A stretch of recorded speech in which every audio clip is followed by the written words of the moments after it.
என்ன நாய்க்கற அப்படிம்பாரு, என்ன நாடார அப்படிம்பாரு. நான் நாடாரா, நான் நாடாரங்க வா அப்படிம்பாரு. என் தம்பியை நான் அப்படி தான் கூப்பிடுவேன். நீனே என் தம்பி தாடா, உன்னையும் அப்படி தான்டா கூப்பிடுவேன். எம்ஜிஆர் அவர்கள் சாப்பிடலாம் கண்டிப்பார், இவர் அடிப்பார். மறக்க முடியாத தெய்வ பிறவி கேப்டன். வானம் டாக்கீஸ் நேயர்களுக்கு வணக்கம். சினிமா அப்படின்னா நம்ம ரசிச்சு பார்க்குற ஒன்றுனா சண்டை காட்சிகள் தான். ஆனால் அந்த சண்டை காட்சிகள் படம் பிடிக்கும் போது ஸ்டட் மாஸ்டர்ஸ்கள் எவ்வளோ கஷ்டப்படுவாங்க அப்படின்றது நம்ம யாருக்குமே தெரியாது. இந்த தமிழ் சினிமாவில் நிறைய ஸ்டட் மாஸ்டர்ஸ்கள் இருக்காங்க. அதில் ஒருவர் தான் ஜாகுவார் தங்கம். அவர் தான் இன்னைக்கு நம்ம கூட இணைஞ்சிருக்காரு. எப்படி இருக்கீங்க? நல்லா இருக்கேன். நீங்க எப்படி இருக்கீங்க? சூப்பரா இருக்கேன். Okay sir. நடிகர் திலகம் சிவாஜி கணேசன் அவர்கள் கூட நீங்க நடிச்சிருக்கீங்க. ஆமா. அந்த ஒரு அனுபவம் சொல்லுங்க. நடிகர் திலகம் வந்து எனக்கு ரொம்ப பிடிக்கும். எனக்கு பிடிக்குங்கிறது எங்கள் அக்காவுக்குலாம் ரொம்ப பிடிக்கும். இந்த பாசமலர் படத்துலலாம் சாவடிச்சிட்டு பார்த்தாங்க. அங்கே வந்து திருச்சி சென்ட்ரல் டாக்ஸின்னு ஒன்று இருக்குது. அதில் வந்து இப்படி இவ்வளோ தான் சந்து தான் இருக்கும், அது உள்ளே தான் போகணும். அவ்வளோ போனால் மூச்சு விடவ கூட இடம் இருக்காது. அது உள்ளெல்லாம் செத்து போயிருப்போம். அப்படிலாம் கஷ்டப்பட்டு ஒரு படம் பார்த்துருக்கேன். அந்த பாசமலருங்கிற படம்லாம் பார்த்துருக்கேன். அந்த இதெல்லாம் எனக்கு ரொம்ப பிடிக்கும். அவர்கிட்ட வந்து ஃபஸ்ட்டு வந்து நான் ஒரு ஃபைட்டராக பண்ணேன். ஃபைட்டராக நடிக்கும்போது அவர் வந்து என்னென்னா எல்லாரையும் உரிமையாக கூப்பிடுவார். டேய் வாடா, ஜாதி பேரை சொல்லி கூப்பிடுவார். ஏய் ஆடா அப்படிம்பாரு. அது மாதிரி தான் அவர் பழக்கம். நான் ஃபஸ்ட்டு அவர்கிட்ட பிரமிப்பாக இருந்துக்கிட்டே இருக்கும்போது ஒரு நாள் மத்தியானம் சாப்பிட்டே ஜாதி பேர் சொல்றது அந்த காலத்துல தப்பு இல்லை, யாருமே தப்பு கிடையாது. இந்த காலத்துல என்ன தப்பு இருக்கு? என்ன ஜாதி பேர் சொல்றது? அப்படிலாம் ஒன்றும் தப்பு இல்லை. இப்போ கீழ் ஜாதி பேரை நம்ம சொல்லும் போது அந்த கீழ் ஜாதியில இருக்கிறவங்களுக்கு மனசு கஷ்டமா இருக்கு. கீழ் ஜாதிலாம் யாருங்க சொன்னா? ரெண்டே ஜாதி, ஆண் ஜாதி பெண் ஜாதி. கீழ் ஜாதி மேல் ஜாதி யாருங்க சொன்னா? நம்மளா கற்பனை, கடவுள் படைக்கும் போது கீழ் ஜாதி. இப்போ மாறிச்சு சார், ஆனா முன்னாடி அப்படி இல்லை. எனக்கு அந்த பக்கமும் தெரியாது, இந்த பக்கமும் தெரியாது. எனக்கு தெரிஞ்ச ரெண்டே ஜாதி, ஆண் ஜாதி பெண் ஜாதி. வேற ஒன்றும் கிடையாது. அதுல இல்லைங்க கீழ் ஜாதி. ஏன்னா அவங்க இப்போ வந்து அவங்க பாய் முடைகிறாங்க, அதை நம்ம படுத்துருக்கோம். அவங்க வந்து தறி நெய்கிறாங்க, நம்ம துணியை படுக்கோம். அது மாதிரி அவங்க எல்லாமே எதுவுமே இல்லையே. யாருங்க கீழ் ஜாதி? அதெல்லாம் சும்மா நம்ம வந்து சொல்லவே வேண்டாம். கீழ் ஜாதி மேல் ஜாதின்னு சொல்ல வேண்டாம். இவர் ஜாலியாக கூப்பிடுவார். என்ன மொழியார அப்படிம்பாரு, என்ன நாய்க்கற அப்படிம்பாரு, என்ன நாடார அப்படிம்பாரு. நான் நாடாரா, நான் நாடாரங்க வா அப்படிம்பாரு. அப்படி தான் கூப்பிடுவார். எனக்கு கடைசிக்கு அப்படி தான் கூப்பிட்டாரு. எனக்கு அவர் பிடிக்காம ஒன்று போச்சு. என்னன்னா, அவர் வந்து மத்தியானம் லஞ்சுக்கு எல்லாம் ஃபைட்டர்ஸுக்கு பிரேக் விடுறாங்க. டேய் தடிமாடுங்களா, கொஞ்சம் சாப்பிடுங்கடா, வந்து ஃபைட்டு அப்படின்னு ஒரு வார்த்தை சொல்லிட்டார். ஃபஸ்ட் டைம் அவர்கிட்ட வந்து அந்த வார்த்தை கேட்டோன்னே அவர் மேலே கோவம் வந்துச்சு. கோவம் வந்து அடுத்து அந்த ஃபைட்டு வந்து மாதவன் மாஸ்டர்னு ஒருத்தர், அவர் ஆப்டர் போட்டு சொல்லுவாங்க. அவரே ஹீரோ மாதிரி இருப்பார் மாதவன் மாஸ்டர். அடுத்து கம்போஸ் பண்ண மாஸ்டர் நான் இன்ட்ரெஸ்ட் இல்லை, நான் பண்ண மாட்டேன்ட்டேன். ஏன்டா அப்படின்னாரு அவர். இல்லை அந்த ஆள் ஃபைட்டர்லாம் திட்டுறான், இப்படியே தான் சொன்னேன். சொன்னோடனே இது அவர் கேட்டார், நடிகர்களும் கேட்டுட்டே இங்கே வா அப்படின்னாரு. உடனே அவர் சொன்னார், அண்ணன்கிட்ட இருக்காரு. அண்ணன்னா எம்ஜிஆர்கிட்ட இருக்காரு. ஓ அண்ணன்கிட்ட இருக்கே நீ, அதான் கோவம் வருது அவனுக்கு. இல்லைங்க நான்லாம் அவங்க தீவிர ரசிகன், எங்கள் அக்காலாம் அவங்க பேரை கேட்டாலும் உயிர் விட்டுருவாங்க. அப்படி இது நீங்கள் வந்து ஃபைட்டர்லாம் திட்டுறீங்களேண்ணா? டேய் என் தம்பிடா, என் தம்பியை நான் அப்படி தான் கூப்பிடுவேன். நீனே என் தம்பி தாடா, உன்னையும் அப்படி தான்டா கூப்பிடுவேன். அவர் உரிமை எடுத்துக்கிட்டார் உடனே. அன்னையிலேருந்து எனக்கு வந்து அவர் பயங்கர க்ளோஸ் ஆகிட்டார். வீட்டுக்கு கூப்பிட்டார். அடுத்த நாள் வீட்டுக்கு போயிருந்தேன், டிஃபன்லாம் கொடுத்தாங்க. அதுக்கப்புறம் நான் ரெகுலராக அவர் வீட்டுக்கெலாம் போய், அவர் டெத்துலலாம் ஃபுல் டேங்கிறது அன்றைக்கி 2 நாள் வரைக்கும் நான் அங்கே இருந்தேன், சாப்பிடாம அங்கே இருந்தேன். பிரபு சார் கூட சொன்னார், போய் சாப்பிடுங்க மாஸ்டர்னார். இல்லை பரவாயில்ல அப்படின்ட்டு. ஏன்னா அவர் வந்து அவ்வளோ அவரோட பாசத்தை காமிச்சார். அதாவது அப்படிலாம் ஒரு மனிதர் இருக்காரான்னு தெரியல. எம்ஜிஆர் இந்த பக்கம் பார்த்தா அவ்வளோ பாசம், இந்த பக்கம் நடிகத்தில் நம்ம வெளியில் பிரம்மாண்டமாக பார்க்குறோம்ல, இவங்கெல்லாம் நம்மளை பேசுவாங்களா அப்படிலாம் நினைப்போம் இல்லையா? அதெல்லாம் இல்லாமல் தவிடுபடியாக ஒடுக்கி காமிச்சது நடிகர் திலகம் சிவாஜி கணேசன். அதனால் எனக்கு அவர் ரொம்ப பிடிக்கும். ஓகே சார், விஜயகாந்த் அவர்களை பற்றி நம்ம சொல்லி ஆகணும். இன்னைக்கு அவரோட பர்த்டே வேற. சொல்லுங்க, அவரோட இதுக்கு போய் பார்த்தீங்களா? போனேன், இப்போ போயிட்டு தான் வந்தேன். அவர் கூட நீங்கள் ஒர்க் பண்ண அனுபவம், உங்களுக்குள்ள இருக்கிற நட்புறவு, இதை பற்றி சொல்லுங்கள். கேப்டன் வந்து 1978 என்னோட ஸ்டூடெண்ட் அவர். எனக்கு வந்து நெல்லை மகாராஜன்னு ஒரு ஃபைட் மாஸ்டர். நான் வந்து அப்போ ராமாபுரத்தில் தலைவர் வீட்டில் இருந்தேன். அங்கே வந்து அவர் புல்லட்டில் கூப்பிட்டு வந்து இது மாதிரி விஜய்னு ஒரு நடிகரை அவர் கொஞ்சம் இது பண்ணி கொடுக்கணும் அப்படின்னு சொன்னார். அப்போ நான் போனோடனே எங்கள் டி நகரில் ஒரு சின்ன ரூமில் தான் இருந்தேன். அவரும் ராவுத்தரும் கூப்பிட்டு, மாஸ்டர் இவன் தான் ஃபைட்டு கற்றுத்தர போகிறானா, இவன் சின்ன பையனாக இருக்கேன். ஆக்சுவலாக அவரோட நான் வயசு மூத்தவன். அவருக்கு அப்போ சின்ன பையன், கேப்டன் நான் தான் வயசு பெருசு. ஆமாம். அப்போ அப்படின்னு சொன்னோடனே, இல்லை விஜய் பையன் சுற்றுறதை பாரு அப்படின்னோடனே, கம்பு எடுத்து சுற்றினோடனே, அதான் சொல்கிறேன்ல, அப்போ கண்ணுக்கே தெரியாது, சவுண்டு மட்டும் தான் கேட்கும். நானே ராமகிருஷ்ணன் ஒரு படம் வில்லன் அடித்தேன். நான் சுற்றினது தெரியலனே, அகத்தியன் சார் திருப்பி ரீஷூட் பண்ணாங்க, என்னை கூப்பிட்டு போய் மெதுவாக சுற்ற சொல்லி. அப்போ எப்படி இருந்திருக்கும் பாருங்கள். அப்போ கேப்டன் சொன்னார், என்ன இந்த வேகமாக சுற்றுறவன், இதெல்லாம் நம்ம எப்படி கற்றுக்கிறது அப்படின்னாரு. இல்லைண்ணே கற்றுக்கலாம் அப்படின்னு நான் சொன்னேன். அப்போ வந்து எவ்வளோ நாள் கற்றுக்க முடியும்னாரு. நான் சொன்னேன், சினிமாவுக்குன்னா 1 வாரம், ரெகுலர்னா 6 மாதம். எப்படி கற்றுக்கணும்? நான் ரெகுலராக கற்றுக்கிறேன்னாரு. அப்போ ரெகுலராக அவருக்கு வந்து நான் ட்ரைனிங் கொடுத்தேன். ஃபஸ்ட்டு அன்னைக்கு போகும்போதே அவரோட பெரிய நல்ல குணம் எனக்கு தெரிஞ்சு என்ன, எம்ஜிஆர் அவர்கள் சாப்பிடலன்னா கண்டிப்பார், இவர் அடிப்பார். யார்? கேப்டன். அப்படி நாக்க ஒரு ஸ்டைலாக கடிச்சு அடிப்பார். சாப்பிடணும் பாருங்க, அப்படி அது மாதிரி ஆள். அவர் சொன்னார், தங்கப்பழம் ஒழுங்காக சாப்பிட்டு, எனக்கு இன்னைக்கு சொன்ன மாதிரியே இருக்குது. கேப்டனை பார்க்குறதுக்கு உங்கள் நேம் சேஞ்ச் ஆகலை? கேப்டன் கிட்ட கிட்டத்தட்ட 50-60 படம் பண்ணக்கப்புறம் தான் அவருமே வந்து தங்கப்பழம் சொல்றாரு. அவர் கடைசி தங்கப்பழம் தான் சொல்லுவார். ஓ ஓகே. அவர் எனக்கு ஜாகுவா தங்கனி கூடவே மாட்டார். ஏன்னா அதுக்கப்புறம் தான் நான் பேர் வச்சேன் ஜாகுவா தங்கனி. அப்போ வரும்போது வைக்கல, ஒரு நாள் அவர்கிட்ட படம் பண்ணிட்டு தானே பண்ணோம். இப்போ வந்து நான் வந்து சாப்பிட்ணுன்னா சரிங்க அப்படின்னு உட்காரேன், சாப்பிட போகிறேன். சாப்பிடும்போது கேட்குறேன், என்னங்க நீங்கள் புரட்சி தலைவர் எம்ஜிஆர் அவர்கள் வந்து சாப்பிட்லன்னா அவ்வளோ திட்டுவார், நீங்கள் அடிச்சிடுவீங்க போலுங்கண்ணே. ஆமாம், எனக்கு கோவம் வந்துடும் அப்படின்ன போது நான் சாப்பிட்டுக்கிட்டு இருக்கும்போது நிறையா பேர் வந்து உட்காந்து சாப்பிட்டாங்க. என்ன இதுனா ஃபங்க்ஷனா அப்படின்னு கேட்டேன். இல்லை தங்கம், அசிஸ்டன்ட் டைரக்டரு நிறைய பேர் சான்ஸுக்கு வந்திருப்பாங்க, வாய்ப்பு இல்லாமல் சாப்பாடு இல்லாமல் இருப்பாங்க, அவங்க யாரும் கஷ்டப்படக்கூடாது, நீங்கள் சாப்பிட வைப்பேன் அப்படின்னாரு. அப்போ சொன்னேன், நீங்கள் உங்கள் நல்ல மனசு இப்படி இருக்கீங்களா, நீங்கள் பெரிய ஸ்டார் ஆவீங்க அப்படின்னு அந்த இடத்துல சொன்னேன். அவர் சொன்னார், நான் ஸ்டாராக அப்படி ஆனேன்னா நான் வந்து மக்களுக்கு என்னென்ன நல்லது செய்யணுமோ அதெல்லாம் பண்ணுவேன். ஏன்னா மனுஷன் கொடுத்து வாழணும், எடுத்து வாழக்கூடாது, மிருகம் மட்டும்தான் எடுத்து வாழணும். அந்த வார்த்தை அன்னைக்கு சொன்னார் 1978. அதுக்கப்புறம் பார்த்தீங்கன்னா அவர் மலன்னு பெரிய ஆளானார். வெளியாகும் போது நான் கூடவே தான் இருக்கேன். அவர் எல்லா படம் டூ போடுவேன், சும்மா கூட நிறுத்தி வச்சு காசு வாங்கி தருவார். சும்மா வா தங்கப்பழம் அப்படிம்பாரு. அந்த மாதிரி ஃபைட்டே இருக்காது, தங்கப்பழம் வா அப்படிம்பாரு. ஒரு பில்லை கொடுப்பாரு, பணம் கொடுப்பாரு எங்களை கூப்பிட்டு. அது மாதிரி ஒரு நல்ல மனிதர். இது என்னென்னா கிட்டத்தட்ட வந்து அவர் கற்றுக்கிட்டு போய் நான் வந்து பைக்கில் குன்றத்தூரில் கொண்டு விடுவார். எங்கள் அண்ணன் வீடு குன்றத்தூரில் விடுவார். அப்போல்லாம் இங்கே பஸ்ஸு கிடையாது. இங்கே 12B ஏறி வடபழனி வேணும், வடபழனிலேருந்து 25C வந்து போரூர் போனோம், போரூர்லேருந்து 88F 88C 80 அதில் வந்து குன்றத்தூர் போனோம். இதை சொன்னோடனே அவர் வந்து பைக்கில் என்ன கொண்டு விட ஆரம்பித்தார். அது மாதிரி யாருமே விட மாட்டாங்களா, அது மாதிரி அப்படி ஒரு நல்ல மனிதர். ஒரு என்ன சொல்கிறது, அந்த யாருக்கு என்ன கஷ்டம்னாலும் சரி, யாராக இருந்தாலும் சரி, தெரிஞ்சவங்க தெரியாதவங்களாம் பார்க்க மாட்டார். கஷ்டம்னு அவர் காதில் யாராவது சொல்லிட்டாங்கன்னா உதவி பண்ணாமல் தூங்கவே மாட்டார். நம்ம இதில் நீங்கள் பார்த்துருப்பீங்க, ஒரு 30 வருஷம் முன்னாடி கனடாவா என்ன நாடுன்னு எனக்கு சரியாக ஞாபகம் இல்லை, ஏதோ ஒரு புயலாக ஏதோ ஒரு அட்டாக்கு, உடனே இவர் வந்து 1 கோடி ரூபா அந்த காலத்தில் எவ்வளோ கஷ்டப்பட்டு சேர்த்துருப்பார் தூங்காமல், அதை கொண்டு அப்படி கொடுத்தாரு. எதுவாக இருந்தாலும் சரி முதல் பணமாக அவராக தான் இருக்கும். எம்ஜிஆர் வந்து எங்கள் ஃபைட்டர்ஸ் யாருன்னா இறந்துட்டாங்கன்னா அவங்க வீட்டுக்கு போய் உட்காந்துருப்பார். அவங்க ஃபைட்டர்ஸ் வீட்டுக்கே போயிட்டு அவங்க வசதி வாய்ப்புகளை பார்ப்பார். வசதி இல்லைனா ஒரு வீடு வாங்கி கொடுத்துருவார். படிக்கிறதுக்கு என்னென்ன பண்ணுமோ அதெல்லாம் பண்ணுவார். கேப்டன் அங்கே வீட்டிலே வந்து உட்காந்துக்கிட்டு அங்கே என்னென்ன பண்ணணுமோ பாடியை தூக்குறதுலேருந்து கேப்டன் பண்ணுவார். 2 பேரும் ஒரே இதில் இருப்பாங்க. கேப்டனும் புரட்சி தலைவரும் அப்படி தான் இருப்பாங்க. அதனால தான் நான் 2 பேருமே எனக்கு அவ்வளோ பிடிக்கும். அவ்வளோ உதவிகள் செஞ்சுக்கிட்டு இருப்பார். இன்றைக்கி நடிகர் சங்கம் வந்து ஒன்றுமே இல்லாமல் போகும்போது அவர் கலை நிகழ்ச்சி அது இதெல்லாம் நினச்சி அவர், captain, Sarathkumar sir, Napoleon sir 3 பேர் சேர்ந்து அந்த இடத்த அவ்வளோ போராடினா தூக்கம் இல்லாமல் அவ்வளோ உழைச்சார் கேப்டன். எனக்கு தெரியும், அவ்வளோ கஷ்டப்பட்டு இன்றைக்கி வந்து வாங்கியிருக்காரு. அப்புறம் சொல்லிக்கிட்டே இருக்கலாம், மாதம் ஃபுல்லாக வருஷம் ஃபுல்லாக சொல்லிக்கிட்டு இருக்கலாம். அந்த மாதிரி நல்ல மனம் கொண்டவர். அவர் வானத்தை போல மனம் படைத்த மன்னவனேன்ற அந்த பாட்டு அவருக்காகவே இறைவன் கொடுத்த வரம் அப்படின்னு நான் நினைக்கிறேன். உண்மையாகவே இன்றைக்கி பாருங்கள், வீடு போனேன், இது 10,000 பேர் சாப்பிட்டுட்ருக்காங்க. 10,000 பேர் இங்கே மட்டும். இங்கே போனேன், இங்கே ஒரு 500 பேர் இருக்கும். நீங்கள் வர வழியில் பார்த்துருப்பீங்க, சாப்பாடு போடுவேன், இங்கே ஒரு 500 பேர். இந்த எம்ஜிஆர் நகரில் மட்டுமே 10,000 பேர் சாப்பிட்ருப்பாங்க. ஏன்னா கேப்டன் மேலே அவ்வளோ பக்தியாக எல்லா மக்களும் இருக்காங்கன்னு தெரியுது. நம்ம போக போக அவ்வளோ தெரியுது. நான் வந்து சொல்கிறேன்ல, மறக்க முடியாத தெய்வ பிறவி கேப்டன், மறக்க முடியாத தெய்வ பிறவி எம்ஜிஆர் அவர்கள். 2 பேருமே எனக்கு என்னால் மறக்கவே முடியாது. Okay sir. இப்போ கேப்டன் வந்து ஒரு சண்டை காட்சி பண்ணுவார், செவுத்துல காலை வச்சு ஒரு பல்ட்டி மாதிரி அடிப்பார். அதை யாரை வந்து இன்ட்ரூவ் பண்ணாங்க? நான் தான். நீங்கள் தான் அவருக்கு சொல்லி கொடுத்தீங்களா? அதை நான் வந்து சிலம்பம் கற்றுக் கொடுக்கும்போதே கிக்கும் கற்றுக் கொடுத்தேன்.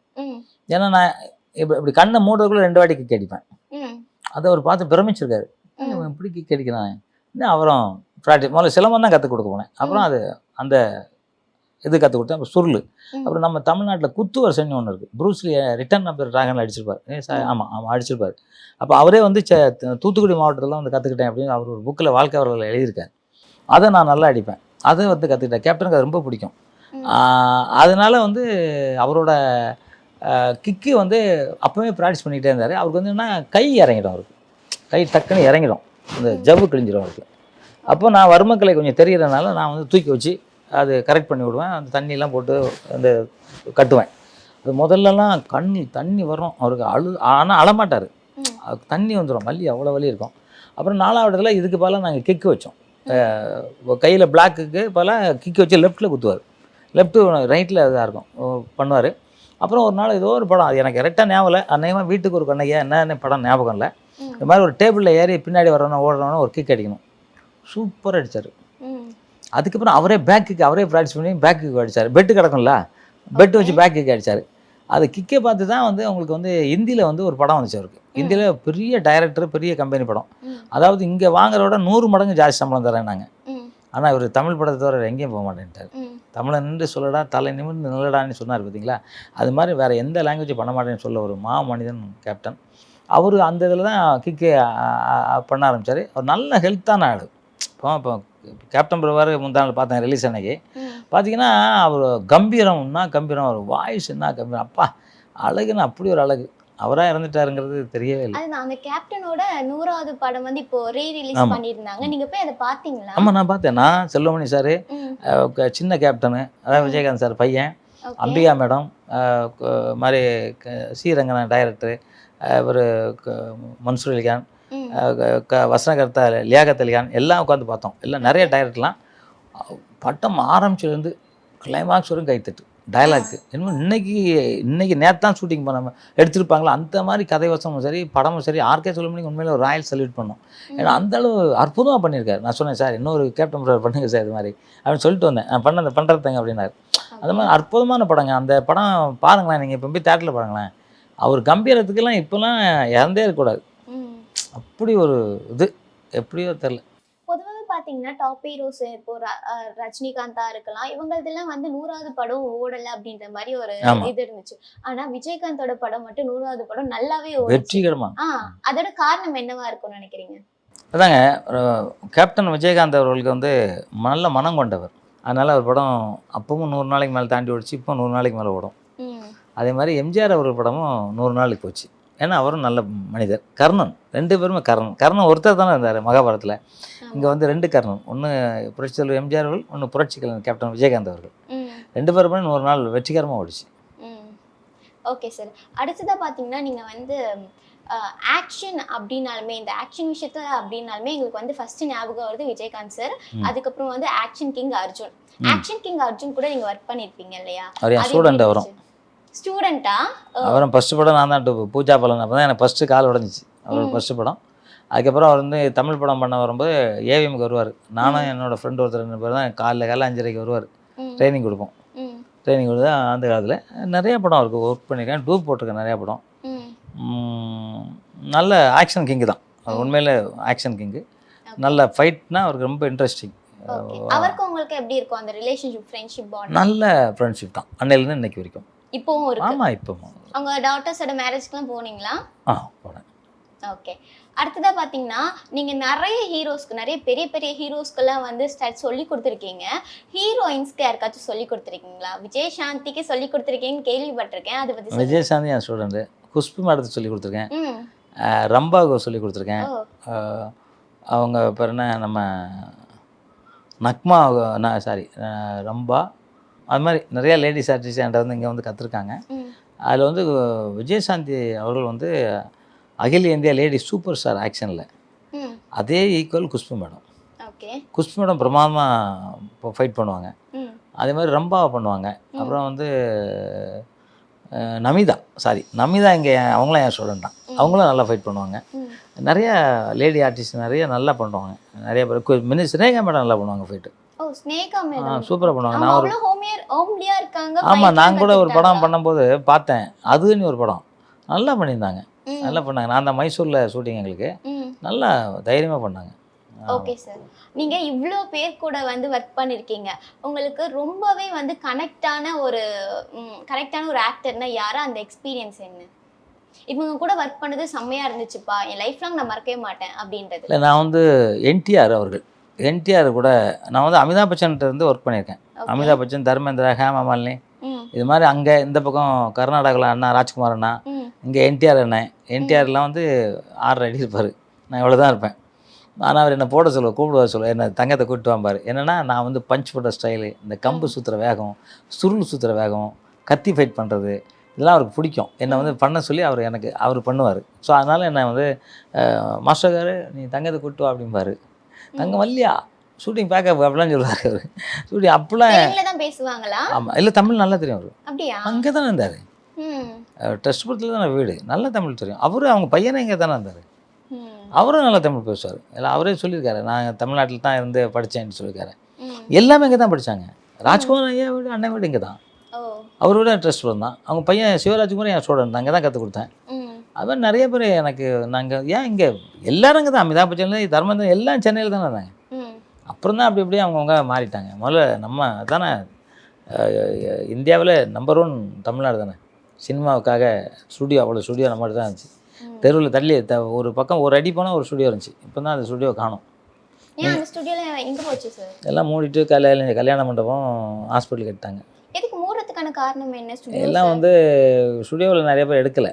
ம். அதனால் வேறு வழி இல்லாமல் வேறு என்ன பண்ண முடியும்.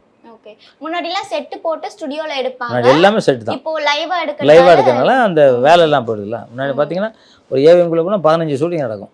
வாயிலாம் ஒரு 15 ஷூட்டிங் நடக்கும். ஓகே. ஜெமினியில் நடக்கும், மோகன் ஸ்டுடியோவில் நடக்கும், பரணி ஸ்டுடியோவில் நிற்கிற கடலாம் அப்படி நடக்கும். ம். எல்லா இடத்துலையும் பிரசாத் ஸ்டுடியோவில் நடக்கும். ம். எல்லாமே இப்போ இல்லைல்ல, எல்லாம் அப்படி அப்படியே போயிடுச்சு. அதனால் இப்போ ஸ்டுடியோ இருக்கும்போது நிறைய பேருக்கு வேலை வாய்ப்புகள் இருந்ததுன்னு சொல்றீங்களா, இல்லை ஸ்டுடியோ இல்லைன்னா வேலை வாய்ப்புகள் நிறைய பேருக்கு இருக்குன்னு சொல்றீங்களா? இல்லை, ஸ்டுடியோ இருந்தால் இங்கே எல்லாம் ஷூட்டிங் எடுத்தாங்க. ம். எல்லாருக்கும் இங்கே வேலை வாய்ப்பு கிடைக்கும். அவுடர் போனால் பாதி பேர் தான் போகிறாங்க, பாதி பேர் போகல. ஆமா ஆமா, அதுக்கே வந்து விலை ஜாஸ்தி ஆகும். அங்கே ரூம் போடணும், தங்க வைக்கணும், நைட் சாப்பாடு போடணும், காலையில் எழுந்த உடனே காஃபி கொடுக்கணும். இது மாதிரினால ம். ஒரு 100 பேர் 120 பேர் போகல, 40 பேர் போகிறாங்க. ம். தொழிலாளிகள் லாஸ் தானே. ஆமா கண்டிப்பா. ஸ்டுடியோ இருந்தால் நான் என்ன பண்ணுறது, காலத்தின் இது ஒன்றும் பண்ண முடியாது. காலம் வேகமாக போகும்போது நம்ம ஒன்றுமே பண்ண முடியாது இல்லையா. ஸோ அந்த மாதிரி போய்கிட்டு இருக்கு. அதனால் எனக்கு அந்த காலத்துலேருந்து எல்லா நடிகரும் எனக்கு வந்து ரொம்ப க்ளோஸ். எல்லாம் அமிதாப் பச்சன்லாம் நல்லா பேசுவார். ம். எல்லாமே தர்மேந்திரா சார் அவங்க வீட்டிலலாம் போய் சாப்பிட்ருக்கேன். ம். இங்கே அண்ணா வந்து என் தோள் மேலே கை போட்டுக்குவார். அவர் வந்து யோகாசனம் ரொம்ப தெரியும். ம். ராஜ்குமார் அண்ணாவுக்கு யோகாசனம் வந்து ரொம்ப பெரிய கலைஞர் அவர். இங்கே புரட்சி தலைவர் எப்படி சண்டில் ஆக்ஷன்லையோ அது மாதிரி அங்கே அவர் வந்து இது தோள் மேலே கை போட்டு பிரேக் விட்டோடனே, மத்தியானம் பிரேக் விட்டோன்னே கூப்பிட்டு போய்ட்டு அவர் என்னென்னலாம் நீ எனக்கு செஞ்சு கேட்பேன், நான் என்னென்ன எனக்கு தெரியும் செஞ்சு கேட்பேன். ம். ஏன்னா நான் வந்து எல்லோரும் கேட்பாங்களா, எல்லாம் ஸ்டண்ட் நடிகர்னா தண்ணி அடிப்பாங்க அப்படி இப்படிலாம் சொல்லுவாங்க. நான் வந்து ஒரு ஆஞ்சநேயர் படத்தை கொண்டு போய் ஊதுபத்தி வச்சு சாமி கும்பிட்டுக்கிட்டு இருப்பேன். ம். புக்கு படிச்சுக்கிட்டு இருப்பேன். எல்லாம் வந்து பெங்களூரில் வந்து தண்ணி அடிக்கிறவங்க கிளப்புன்னு ஒன்று இருக்குது. அது டான்ஸு நடக்கும். லேடிஸ் வந்து அரைங்குறைமா ஆடுற டான்ஸ்லாம் நடக்கும். அங்கே எல்லோரும் போகணும்னு நினைப்பேன். நான் அந்த பக்கம் போக மாட்டேன். ம். நான் வந்து ரொம்ப கரெக்டாக இருக்கணும், புக்கை படிச்சுட்டு இருப்பேன். அதெல்லாம் அவர்கள் கேட்டு புக்கு படிக்கிறதுன்னு சொன்ன உடனே ஞாபகம் வருது. உங்களுக்கு புக்கு படிக்க ரொம்ப பிடிக்கும்னு சொன்னீங்க. ஆமாம் உங்க கிரவுண்ட் ஃப்ளோர் கூட புக் படிக்கிறதுக்காக ஏதோ ஒதுக்கி வச்சிருக்கீங்க அப்படின்ற மாதிரி கேள்விப்பட்டேன். ஆமாம். அதை பத்தி சொல்லுங்க. அதாவது எனக்கு ஆக்சுவலாக படிக்கலை. நான் ஸ்கூல் 1ஆம் கிளாஸ் தான் படித்தேன். ஓகே. 1ஆம் கிளாஸ் எங்கள் அம்மா இருந்துட்டாங்க. அதுக்கப்புறம் படிக்கலை, வேலைக்கு போயிட்டேன். ம். அப்புறம் வந்து தினத்தந்தி பேப்பர் வாங்கி அந்த சிந்து பாத்து கதை படிப்பேன். சிந்து பாத்து இது அப்படியே கூட்டி கூட்டி படிக்க ஆரம்பித்தேன். 1ஆம் கிளாஸ்ல நம்ம காக்காய்க்கு தான் சொல்லி கொடுப்பாங்க. நீங்க எப்படி படிக்க கத்துக்கிட்டீங்க? எனக்கு தெரியல எப்படி கற்றுக்கிட்டேன்னு தெரியல. ம். ஆனால் நீங்கள் சொன்னால் நம்புவீங்களா நம்பளே தெரியல.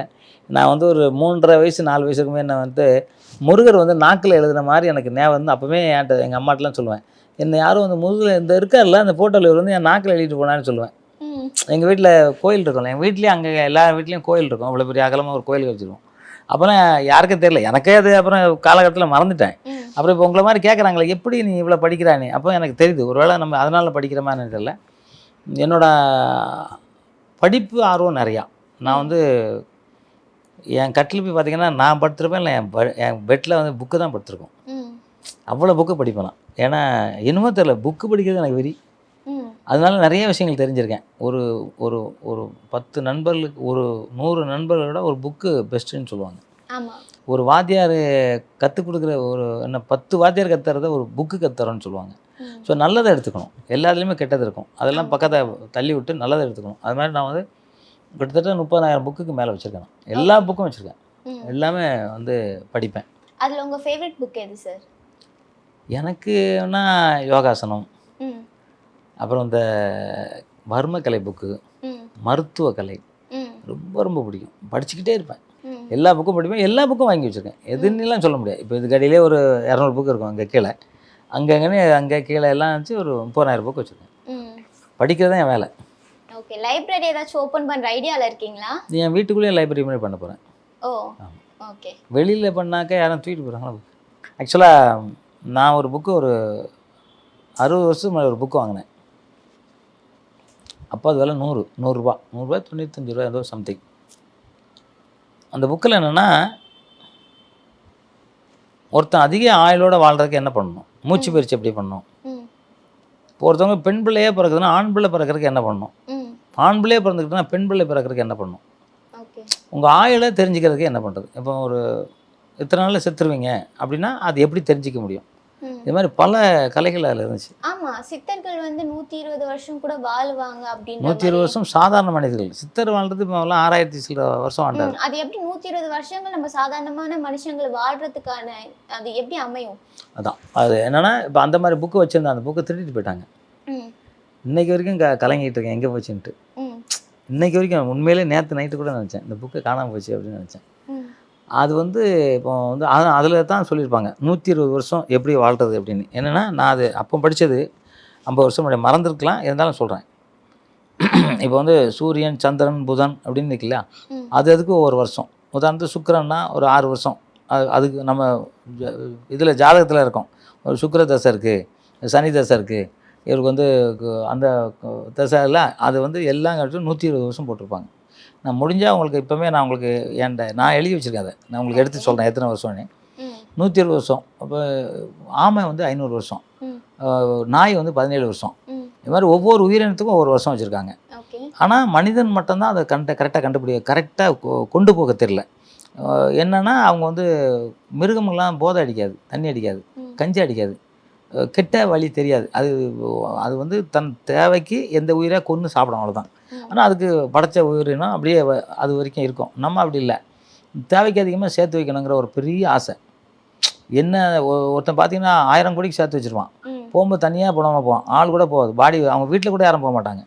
ஸோ அது காலம், இன்னைக்கு காலம். அவன் என்ன நிறைய சேர்க்கணும், புண்ணியம் தான் சேர்க்கணும்.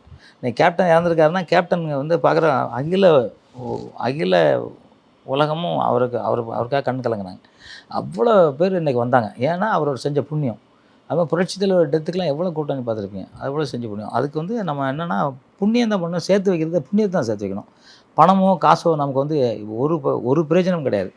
ஸோ அந்த இதனால வந்து எப்படி இத்தனை வருஷத்துக்கு வாழணும் அப்படின்னு அதுக்கான முயற்சிகள், அதாவது மூச்சு பயிற்சி. இப்போ நமக்கு வந்து இப்போ மூச்சு நீங்கள் என்ன தயார் பண்ணிட்டீங்களா, இல்லை ரத்தத்தை தயார் பண்ணிட்டீங்களா, ஒன்றும் நீங்கள் தயார் பண்ணல, அதுவாக இயற்கையாக நடக்குது. அதை சேஃப்டி பண்ணோம்ல, சேஃப்டி பண்ணுறது தான் யோகாசனம். நீங்கள் மூச்சு பயிற்சி எப்படி மூச்சை எங்கே நிறுத்துறது, எந்தெந்த இடத்துல மூச்சை நிறுத்த முடியும் நம்மளால், அதுதான். அதுக்கு தான் அந்த மூச்சு பயிற்சி பண்ணுறது. அது யாரும் நிறையா பேர் சொல்லி தரல. இப்போ நான் பக்காவாக கிளாஸ் எடுக்க போகும்போது நான் அதை சொல்லி தர போகிறேன். ஏன்னா அதே நிறைய பேருக்கு தெரியல. மூச்சை உள்ளே இழுத்து வெளியே விடுங்கிறாங்க. உள்ளே இழுத்து வெளியே விட்டு என்ன பிரயோஜனம், பிரயோஜனமே இல்லையே. அதனால் அப்போ அதிலலாம் கேட்க முடியாது. ஏன்னா மூச்சு எவ்வளோ நம்ம உள்ளே ஸ்டாக் பண்ணுறோமோ அந்த அளவுக்கு நம்ம உயிர் போகாது, மரணம் கிடையாது. மரணம் இல்லாத வாழ்வு. இவரெலாம் கிட்டத்தட்ட திருமூலர் ஐயாலாம் வந்து 3600 வருஷம் வாழ்ந்துருக்காரு. 9 இடத்துல சமாதியாக இருக்கார். அதே மாதிரி போகர், இது மாதிரி தேரையர், இது மாதிரி பதஞ்சலி முனிவர் தான் நேர சிவன்கிட்ட இருந்து கற்றுக்கிட்டு இந்த யோகாசனத்தை மக்களுக்கு படும்போது பதஞ்சலி முனிவர் தான். ஸோ அவங்களாம் இன்னும் இருக்காங்க, இன்னும் அவங்க இறக்கலை, இருக்காங்க. தெரியும் உங்களுக்கு. இப்போ நமக்கு ஒரு நாள்ங்கிறது தேவர்களுக்கு ஒரு மணி நேரங்கள ஒரு நிமிஷம் தான். இப்போ நம்ம 120 வருஷம்னா அவங்க வந்து பல 1000 ஆண்டுகள் இருப்பாங்க. நீங்கள் பார்த்துருப்பீங்க, படிச்சிருப்பீங்க. இதை நான் படிச்சிருக்கேன். அதனால் 120 வருஷங்கிறது சாதாரண மனிதர்கள் வாழ்கிற வாழ்க்கை. அதில் வந்து ஒழுக்கமாக இருக்கணும். முதல்ல தேவை ஒழுக்கம். அந்த ஒழுக்கமாக இருந்தால் 120 வருஷம். அப்புறம் பயிற்சியும் முயற்சியும் இருந்தால் உங்களாலும் சாதிக்க முடியும், என்னாலும் சாதிக்க முடியும். அதுதான். இந்த ரெண்டும் நம்ம பண்ணிட்டோம்னா உயிர் அவ்வளோ சீக்கிரம் போகாது. இதே மாதிரி உங்களோட புகழ் நிறைய இடத்துல பரவணும் அப்படின்னு சொல்லிட்டு நான் வேண்டிக்கிறேன். ரொம்ப நன்றி சார். ரொம்ப நன்றி. உங்களுக்கும் வானம் டாக்ஸி நிறுவனத்தாருக்கும் தொழில்நுட்ப கலைஞர்களுக்கும் உங்களுக்கு ரொம்ப நன்றி சொல்கிறதுல கடமைப்படுறேன்.